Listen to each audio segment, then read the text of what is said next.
자, 이 그래프에서 얘들아 일단 한번 이 그래프 니네 스스로 이해 가나 봐야 돼. 선생님이 설명을 하기 전에 너희 스스로가 얼마나 내가 이해를 하고 있는지를 봐야 돼. 영상 보는 친구들도 마찬가지야. X축 노동 투입량이라고 돼 있지. 이게 곧 뭐가 되는 거냐면 인구가 되는 거야. 이해되지 여기까지. 자, 그리고 Y축 이게 실질 국민 소득인데 멜서스 시대에서는 이걸 뭘로? 식량 생산으로 단순화 시켜버렸어. 자, 그리고 이게 총 생산 곡선인데 이거에 대해 대답할 수 있어? 왜 총 생산 곡선이 기울기가 점차로 줄어드는 모양을 띠고 있는지. 무엇 때문이야? 한계 생산량 체감의 법칙 때문이야. 오케이, 그거 잘 기억하고 있어야 돼. 자, 그리고 이건 생존 곡선이야. 생존 곡선이 직선인 이유 너무나 당연하지만 이해할 수 있어? 왜 그래? 인구가 늘어날수록 뭐가 많이 필요하기 때문이야? 식량이 많이 필요하기 때문이야. 이건 그래서 정비례하는 거야. 이렇게 되는 거지. 자, 그럼 봐 얘들아. 균형점을 중심으로 해서 한번 보자. 이쪽 총생산 곡선이 생존 곡선보다 위에 있는 이 구간, 살만한 구간이라고 생각하면 되겠지. 여기는 그렇지. 그래서 여기가 인구 증가 구간이야. 그리고 여기 생존 곡선은 이만큼인데 총생산 곡선은 이만큼이야. 살기 힘든 구간이 되겠지. 이렇게 되면 멜서스는 어떻게 된다고 봤어? 그렇지. 다시 2로 수렴을 한다고 봤어. 그래서 이 구간에서 균형이 이루어진다라고 보고 여기의 의미를 여기 본문에서 설명을 하고 있는 게 출제 포인트라고 보면 되겠어. 오케이? 자, 그럼 오른쪽 글로 한번 읽어보고 마무리 해볼게. 자, 여기서부터 가보자. 사랑아. 자, 요게 똑같이 봐줄게. 이 그래프. 자, 이번에 요게 솔로 모형이야. 솔로 모형에서 여기 X축은 자본량이야. 그리고 Y축은 투자나 감가상각의 양을 동시에 얘기하고 있어. 다 돈이야, 얘는 지금. 자, 그랬을 때, 자, 여기 이만큼이 투자량이야. 그리고 이만큼이 감가상각이야. 그러니까 자본량이 커질수록 감가상각이 커진다는 얘기는 지금 이 얘기를 하는 거야. 자본이 많이 투입될수록 1년에 소모되는 자본의 양도 많아진다. 그 얘기하고 있는 거야, 결국에는. 자, 그래서 봐. 그 다음 봐. 이제 그거랑 상관없이 이제 중요한 거야. 투자량이 감가상각보다 클 때는 자본량이 증가하는 구간이 되겠지. 이거 너무 당연하겠지. 그 다음 감가상각이 투자보다 클 때는 자본량이 감소하게 되는 거야. 아까 멜서스처럼 비슷하게 생각하면 돼. 그래서 요 균형점을 찾지. 여기가 바로 균제 상태를 얘기하는 거야. 선생님처럼 저기 해줄까?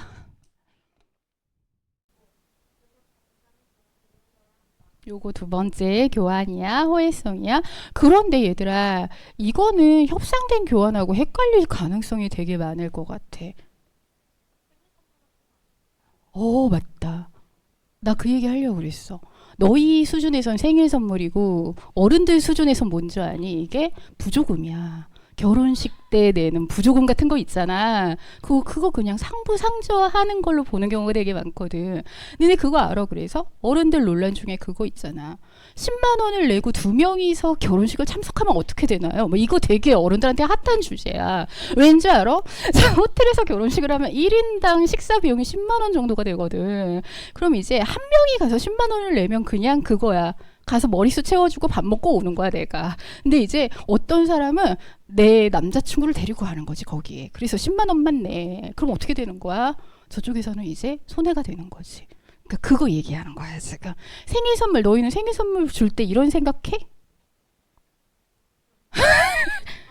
자, 상대방에게 물자와 용역을 주지, 일단. 생일 선물로서.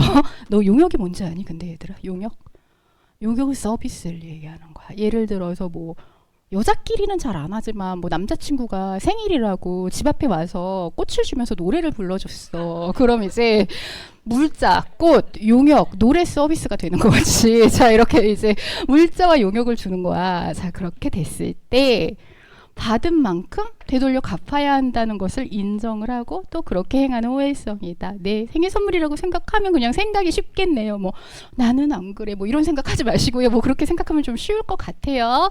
네, 그 다음 가보자. 셋째 한번 가볼게요. 하늘아 셋째. 자, 그럼 이제 먼저 공통 과목을 먼저 볼게요. 문학하고 독서가 공통 과목이에요. 각각 17문제씩 총 34문제.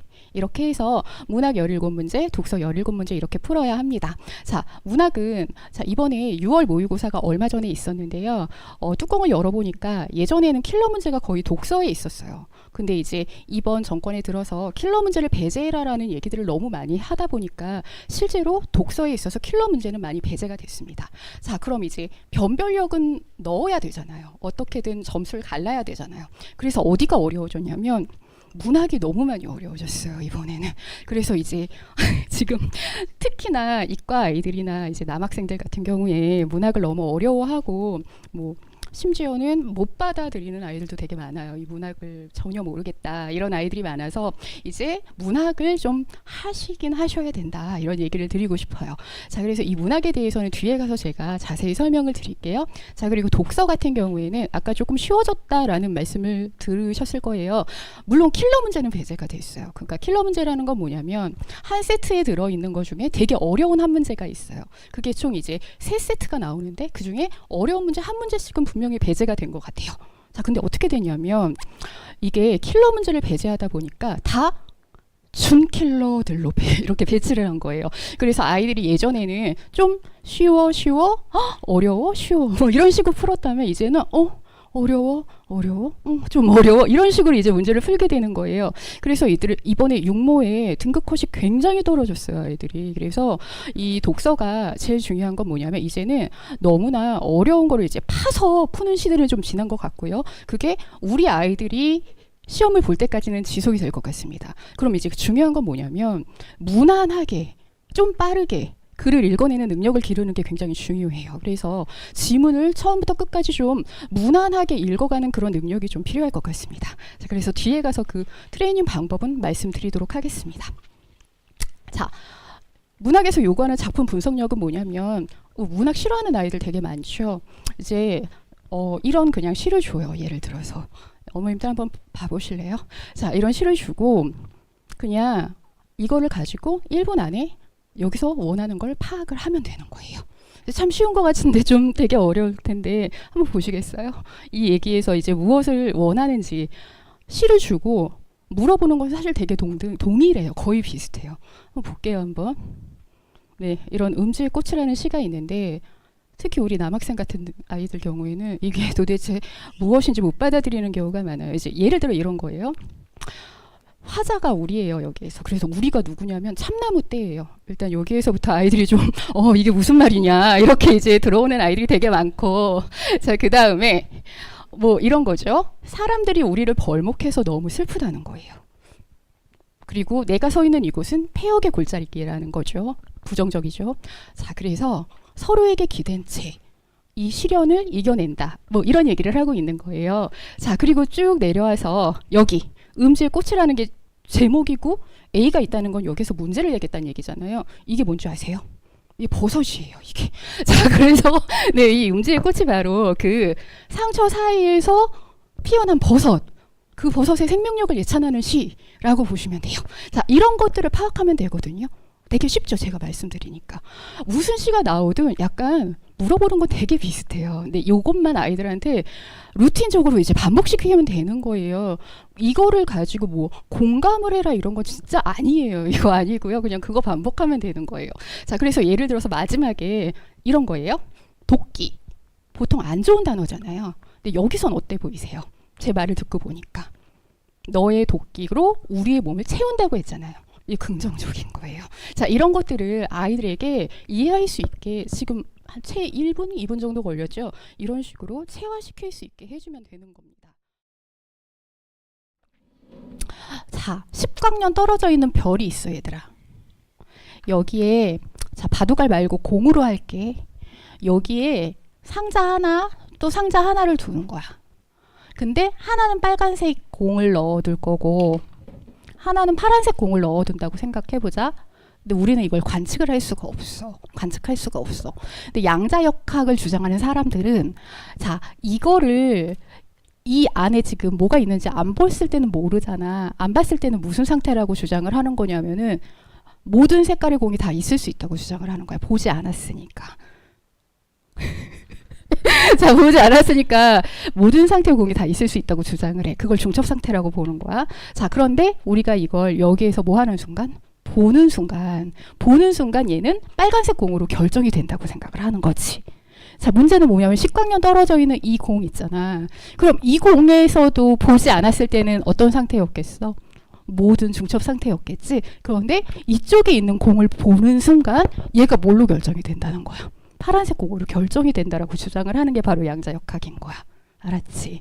이게 바로 양자역학인데 EPR이 테티서가 그걸 깐다는 거지. 자, 어떻게 까냐면 자, 일단 이게 양자역학의 논리야. 그걸 가지고 한번 주장을 해보자.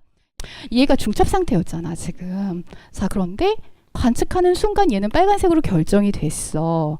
자, 그 순간 얘네의 주장은 얘도 열지 않아도 파란색으로 결정이 된다는 게 양자역학의 주장이야. 자, 그런데 아인슈타인이 이거 뭐라고 얘기했냐면 이거는 영향을 줬다는 뜻이라는 거야. 결국에는 얘의 결정이 얘가 열어보지 않고도 봐봐.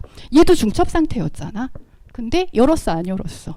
안 열었는데 중첩 상태를 벗어났다는 건 얘의 관측이 얘의 영향을 줬다는 얘기야. 자, 그럼 봐. 영향을 줄 수 있다고 쳐보자. 그런데 문제는 뭐냐면 영향을 주려면 너무 멀리 떨어져 있어서 국소성의 원리를 적용시켜야 돼. 그럼 직접 영향을 줄 수는 없지. 그럼 무슨 물이 있어야 되니?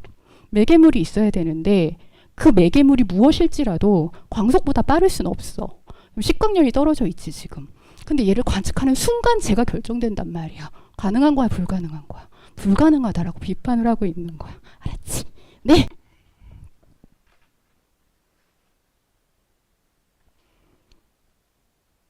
재밌지 않니? 근데 봐봐.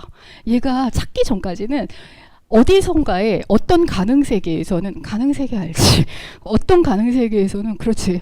갑이 저 방 안에 있는 가능세계가 있고 갑이 저 방 안에 없는 가능세계가 있는 거야. 근데 그 가능세계가 우리가 관측하는 순간 깨지는 거야. 그렇게 볼 수도 있겠지. 그게 코펜하겐 학파의 주장이야.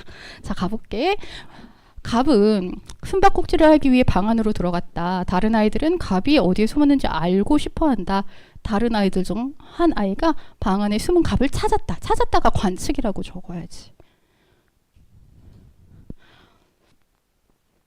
네, 그럼 기억 볼게.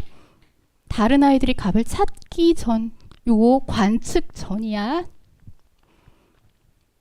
관측 전까지 갑의 상태는 양자 중첩되는군.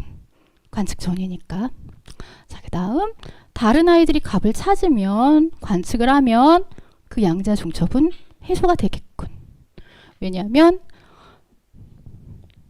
코펜하겐 학파의 두 번째 주장은 대상을 관측하는 순간 중첩 상태가 아니라 단 하나의 상태로 결정되기 때문이지. 자, 디귿. 갑이 방 안에 들어가서 특정 장소에 숨는 순간 갑의 위치가 확정되겠군. 틀렸지? 숨는 순간은 관측되는 순간이 아니라는 걸 되게 주의해줘야 돼. 자, 다른 아이들에 의해 관측되기 전까지는 위치가 확정되지 않는다. 그리하여 정답이 2번이 되겠습니다.